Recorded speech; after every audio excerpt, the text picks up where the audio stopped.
filhos a relação mais bíblica possível, para que você seja um pai, seja uma mãe, com menos erros possível. Na primeira mensagem eu falei que você tem que ser influência do seu filho. Se você não for a influência do seu filho, alguém vai ser. E você pode pagar um preço muito alto. No segundo domingo, eu preguei sobre os erros de José e Maria, não o pecado. E falei sobre o perigo de pensar que o filho está bem, pensar e quando vê, está distante, está completamente diferente, ele fala uma língua, ele age de uma forma diferente. O segundo erro, quando Maria encontra Jesus, 3 dias depois fala: o que você fez, Jesus? Menino de 12 anos de idade, nós temos a tendência de culpar os nossos filhos pelos nossos erros. É responsabilidade dos pais, certo? E o fracasso dos filhos. E no domingo passado eu falei, se sua casa, se seu filho, ele se perdeu, eu falei, vai atrás, ora por ele. Se for adulto, tenta fazer uma conexão, não desiste dos seus filhos. Filhos são para sempre. É realidade. Filho, filha, marido, esposo, é uma variação de renúncia. Se não está disposto a fazê-lo, não case, não tenha filhos, porque se tiver, você vai ter grandes problemas. Se não criá-los segundo a administração do Senhor. Nós vemos o texto, Paulo começa dando uma exortação para os filhos. Filhos, obedecerem vossos pais no Senhor. Obedecer no Senhor significa que, mesmo quando os pais não estão biblicamente pautados, tem que obedecer ao seu pai. Então não vai obedecer ao seu pai e sua mãe se ele te colocar contra os mandamentos bíblicos, contra aquilo que é princípio bíblico. Jesus foi claro em relação a isso. Aquele que não me servir em pretexto de marido, esposa, qualquer um, não é digno de mim. Quem falou isso foi Jesus, não fui eu. Então nós temos que aprender a obedecer os nossos pais no Senhor, dentro da medida bíblica. Se ele quiser te oferecer bebida alcoólica, droga, que quiser fazer qualquer tipo de abuso, qualquer coisa que saia do padrão bíblico, você tem que tomar muito cuidado com sabedoria, mas não precisa se submeter. Por isso que Paulo coloca, obedecer os nossos pais no Senhor. O Senhor tem que ser o seu limite, pois isso é justo. E ele diz mais: honra teu pai e tua mãe, porque é o primeiro mandamento com promessa. Honrar é dar honra. Dia dos pais, aniversário, uma data, significa honrar, presentear. Se for na sua casa, dar no melhor lugar, tratá-lo bem na sua residência, colocá-lo no bom sofá, tratá-lo com honra, porque isso é mandamento e é com promessa. Tratá-lo bem, tratá-lo com honra sempre e obedecê-lo no Senhor. Esta é a relação que temos que ter com os nossos pais. Obedecê-los no Senhor, colocando os limites, se sai visto da palavra do Senhor, e honrá-los. Nunca destratá-los publicamente, nunca pretende ver nada. Trate-o com honra, com respeito, que é esse o mandamento do Senhor. Faça a sua parte. O erro dos seus pais não justifica o seu erro. Paulo coloca no versículo 4 um texto que nós não entendemos.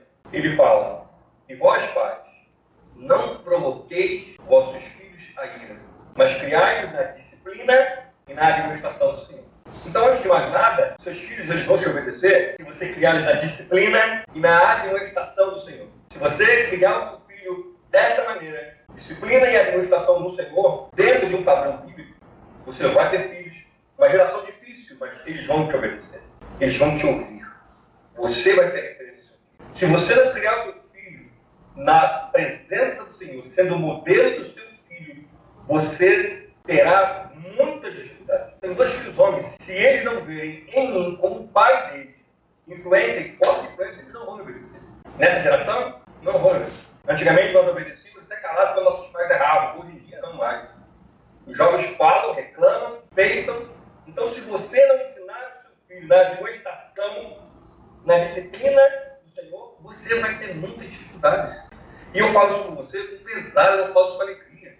Eu falo com tristeza no meu coração. Não é fácil. Ninguém nunca disse que seria fácil. É muito difícil criar filhos na administração e na disciplina do Senhor. Eles cresçam em um dado momento, quando eles chegam na adolescência, vocês sabem que eu sou estudioso, sabem que me debruço em família, sabem que me debruço em psicologia, o advento da internet, ele não vai te obedecer, ele não vai te ouvir. Se não vê em você o modelo, e além de você ser modelo, você ensiná-los na administração e na disciplina do Senhor. Mas na nossa época, os nossos pais fica quieto, nós ficávamos, um dia não vai ficar mais. Então está aqui o segredo. Logicamente que a psicologia, a sociologia é diferente, mas eu sou bíblico. É disciplina e a administração do Senhor. Agora, na minha primeira mensagem, eu mostrei que José e Maria estavam no templo, estavam servindo. Não servem, não estão no templo, não adoram, não criam, não ensinam, não acreditam. E às vezes trazem trazem, deixam a revelia. Meu Deus, tem misericórdia desses novos jovens. É de Senhor, essas crianças têm que estar no altar aí. Se os estarem no altar e permanecerem no altar e ver os pais no altar, não vai dar certo. E é interessante que Paulo ele fala para os pais não provocarem os filhos a ira, e a palavra exata para grega para provocar é irritar. A melhor colocação é atormentar. Escreva isso na sua Bíblia. Atormentar. Não atormente os filhos. Paulo quer dizer isso. Não leve seu filho à tormenta. Essa palavra ira é para ficar atormentado, perturbado, irritado, enfurecido de tanta tormenta. O que pode levar o seu filho a ficar irritado, perturbado, desequilibrado? Eu separei 21 pontos. O primeiro deles, quando nós não conversamos com os nossos filhos. Quando os pais não têm o hábito de dialogar com os filhos. Eu ensino a essa igreja há 20 anos sobre a importância da mesa. Uma refeição, com refeições, precisa criar o hábito de sentar e conversar e falar e dar a oportunidade dos filhos de se expressar. E aí você perceber o que está acontecendo. Se você não tem a mesa em algum momento de conversar para você ver o que eles estão falando, o que eles estão dizendo, isso irrita. E logicamente que os pais hoje estão adorando o tal do celular, porque a criança fica só na mão e fica ali, não atormenta os pais, fica ali horas. E cada um no seu quarto, cada um na sua privacidade, cada um na sua vida. E não há um momento que cria o elo. Se você não criar essa conversa com o seu filho, alguém vai ficar. E muitos filhos se sentem frustrados, porque não podem nem falar com os pais. Que sentem como sentem. Isso é perturbador para a criança. Quando as crianças são comparadas com outras. Não só crianças, físico não. Isso é neurológico. Eu estou falando sobre artigos sobre neurologia, neuropsicologia, o que perturba e irrita os filhos. O primeiro deles é não conversar. O segundo deles é quando são comparados com outras pessoas. O filho de fulano é maravilhoso. Está vendo o seu primo? Seu primo é excelente. Está vendo a sua prima? Está vendo o fulano? Isso traz uma irritabilidade enorme, uma frustração para o seu filho. Não compare com ninguém. Se ele não está dentro do padrão que você deseja, procure ele sozinho. Vou te ensinar uma coisa. Não chame a atenção do seu filho na frente de ninguém. Não chame. É separado, isolado. E o terceiro é quando eles são criticados na frente dos outros. Ou quando os pais falam, críticas. Esse aqui é reprovado, esse aqui é sujo, esse aqui não me obedece, de forma pejorativa, e são criticados. Isso traz perturbação emocional. Certa vez eu vi minha esposa falando com uma jovem adulta da igreja, porque ela dizia o seguinte, em alto e bom som: tem a minha mãe, só preferida dela. Meu irmão fica com muita raiva de mim. E minha esposa falou para ela: o que você está falando é errado. Os pais não podem ter filhos preferidos. Meus irmãos, isto é de Satanás. Os filhos são diferentes, mas nós não podemos preferir um ao outro. De forma, nem de maneira alguma. Mesmo que o outro seja problemático, que você talvez tenha que dar atenção, mas não pode ser preferido nem do pai, nem da mãe, nem daquele que cria. Isso traz uma perturbação mental horrível. Quando um pai prefere o filho do outro.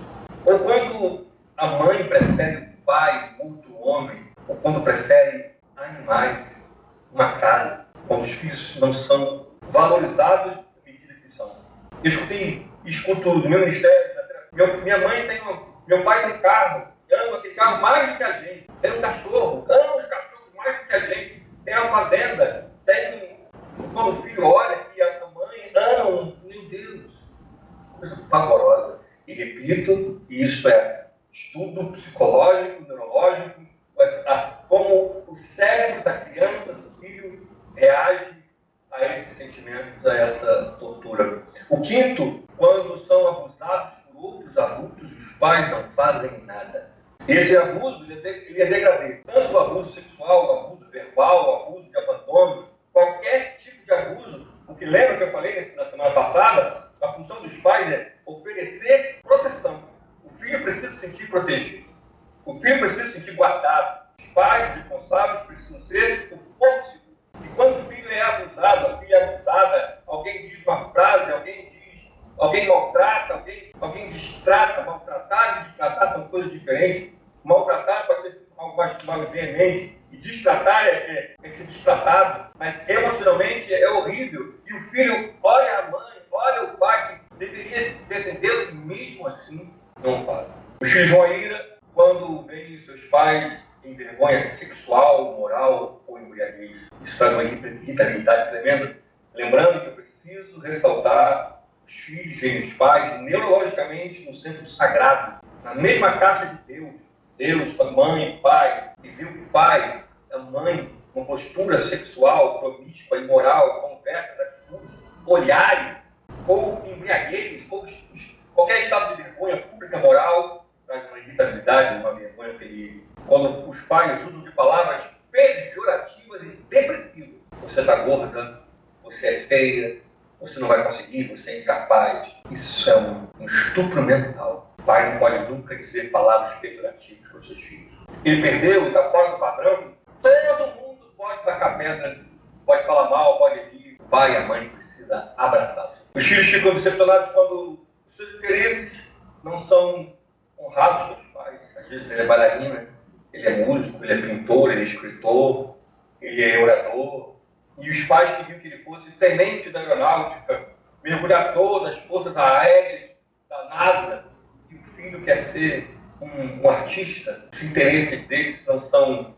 E os pais refutam ou tratam de forma comparativa, ou de forma pejorativa. Às vezes a criança tem um talento esportivo, e aí riem, zombam. Irrita os filhos quando a confiança é quebrada, quando o filho conta e desaba, fala alguma coisa em segredo, e os pais explanam para outras pessoas.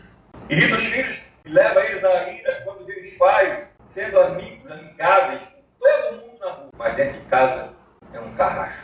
Irrita os filhos quando o amor é linkado a algum comportamento. Se você agir assim, se eu fizer assim, meu pai vai me aceitar. Se eu fizer dessa forma, desse jeito, eu vou ter o amor dele. Irrita os filhos profundamente quando não recebem carinho e palavras. Eu já disse para vocês e ensino. Digo para os meus filhos, para minha esposa, que eu os amo o tempo todo. Fala ou não fala? Muitas pessoas chamam na igreja, nossa igreja você não sabe, mas nós abraçávamos muito. Muitas pessoas que têm dificuldade de receber abraço, é porque quando foram crianças, elas vão recebendo carinho. E esse registro cerebral e emocional é estranho. O cérebro não reconhece. O que é isso? O que está acontecendo? Uma criança que é beijada, amada e recebe carinho, ela vai derreter os braços da sua esposa, do seu esposo de carinho. A 16ª, eu separei que irrita os filhos, levam à ira quando os pais não têm tempo para dar porque estão em busca de dinheiro. As crianças se sentem emocionalmente abandonadas. A 17ª é quando a criança ela sabe que ela não foi desejada e ela se sente um peso no mundo. Quando os pais dizem que vão dar uma coisa e não dão, ou dão por alto grau de dificuldade. Os filhos sempre ficam pedindo, esperando, até um momento que sabem que não podem mais contar com seus pais. Esse que eu vou colocar aqui, quando eu li, eu fiquei assustado. É quando os filhos levam, dentro do estudo não está a igreja. Eu vou mentir para a igreja. Eu coloquei igreja, mas quando leva para uma região, mas na realidade faz tudo diferente em casa. Quando eu li sobre isso, eu fiquei assustado, porque seguidas vezes eu ouvi, meus pais não são nada disso em casa. Como é que fica a cabeça de uma criança quando eu ver o pai dentro da igreja e dentro de casa é uma outra pessoa? E aí, o último que eu quero dizer aqui, quando os pais ensinam algo e cobra, não é? Faz o que eu digo, mas não faz o que eu faço, mas faz completamente o contrário. Ensina uma forma, mas fazem de outra forma, mas querem que os filhos façam da forma que ensinou e não da forma que viu. Esses comportamentos, preste atenção com a conclusão desse artigo. Eu vou ler. A criança ou adulto sente raiva, ira e ao mesmo tempo sente um amor incondicional, levando os filhos a ficarem presos a uma relação doentia. Essas frases não são muitas, tá? Preso aos pais por amor, no convívio do lar, mesmo assim sendo massacrado emocionalmente, trazendo grandes dificuldades psicoemocionais. Aí eu escrevi, essa frase, não há quem aguente essa relação. Os pais levando aí o tempo todo, levando ele o tempo todo, os filhos amam, tem um amor incondicional, tem um amor sagrado, os pais massacrando, e mesmo adultos, uma relação doentia.